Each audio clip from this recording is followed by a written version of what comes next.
looks so delicious, right, guys?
We actually just arrived to our destination for my mother's 68th birthday brunch. They got to put some makeup. Dang! Wait, is this how we really look? That's three different colors, y'all. But that's all right. But yeah, so we get ready to go in and speak to everybody and have some fun. These are the cupcakes we got. So we got vanilla cupcakes with strawberry icing. So yeah.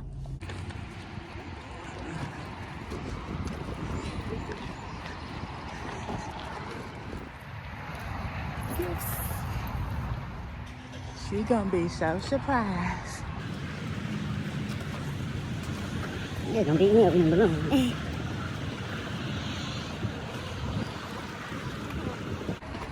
Who was that right there?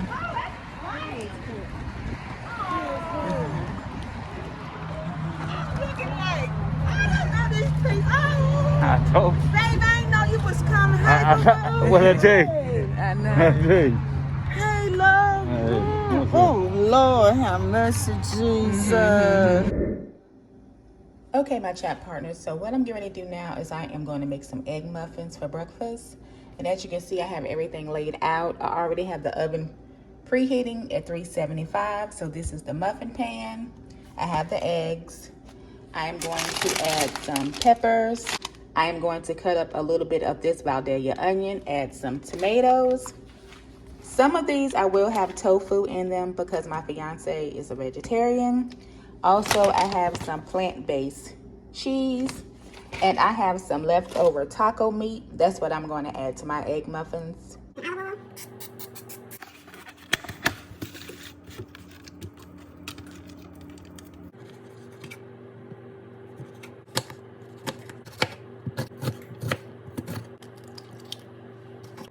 I'm going to add some ginger for digestion. Onion powder. Garlic powder. Red pepper flakes for the spice. Just a little bit because I've added the hot sauce. Some parsley. And Himalayan salt. What it's looking like so far. So here are my egg bite ingredients, and here's my fiance's egg bite ingredients. I'm going to start with my fiance's side because he doesn't eat meat and I don't want to cross-contaminate. So now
Here are the egg muffins out the oven.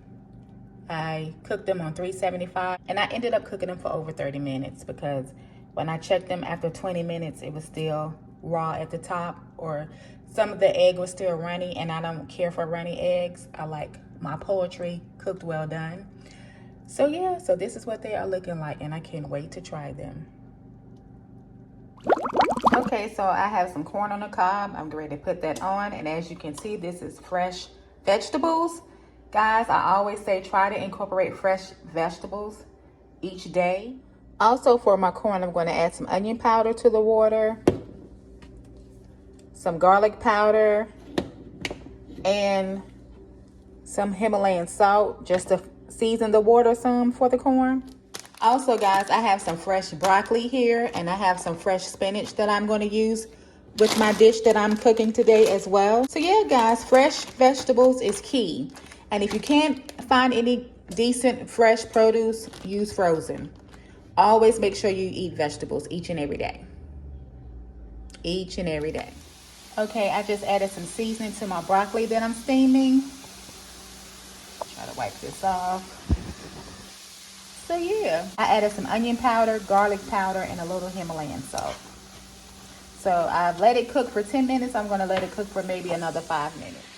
Okay, my chat partners, so now I am steaming the spinach. I use that whole bag of spinach, and guys, you know spinach will wilt down.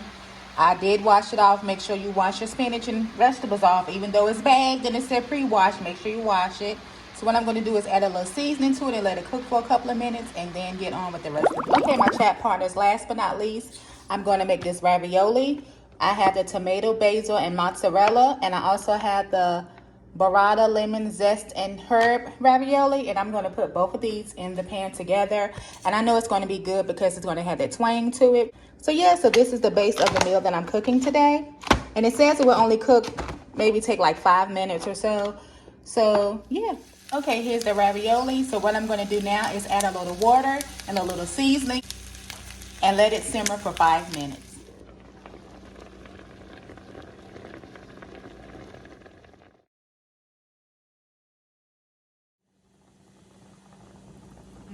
That looks so delicious, right guys?